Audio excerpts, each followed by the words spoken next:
So, how many of you knew you can actually add trade lines to your report to increase your score? That is very possible. I'm going to include a link down below where you can go add trade lines, whatever amount trade lines you desire. Now, here's a disclaimer though, that by adding trade lines, it is very possible you'll see an increase in your score if your report is pretty clean. Now, if your report has delinquencies, has lates, has other things that need to be taken care of, then if you add trade lines, it'll possibly increase your score, but that score will be weighed down by all the delinquencies. So my recommendation is that if you're going to add trade lines, work on any delinquent accounts that you do have, so that way when you do add those trade lines will have a positive effect on your report.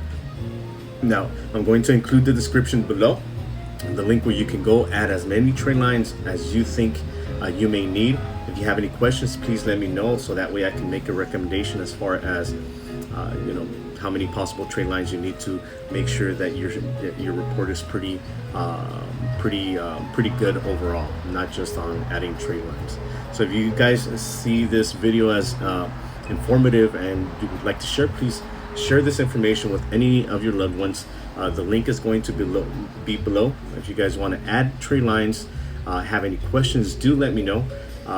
Again, if you do have delinquent lines of credit on your report, I believe it's important to remove those delinquent accounts, so that way you can see a positive increase on your report once those trade lines are added. If you need help in cleaning up your report or your credit, do let me know. We also do provide that service. Now, down below in the link, you'll also see an awesome opportunity where you can start your own home business doing credit repair, and this software is the one that I use with all my clients. So I'm giving you my secret to how to start a business from home doing credit repair from home. Okay, and this is good for agents, this is good for just your common household that wants to make sure that entire families have good credit. If you are interested in that information, again, look at the description below and sign up. If you like the information, share, comment, follow, and I'll see you guys on the next video. Take care.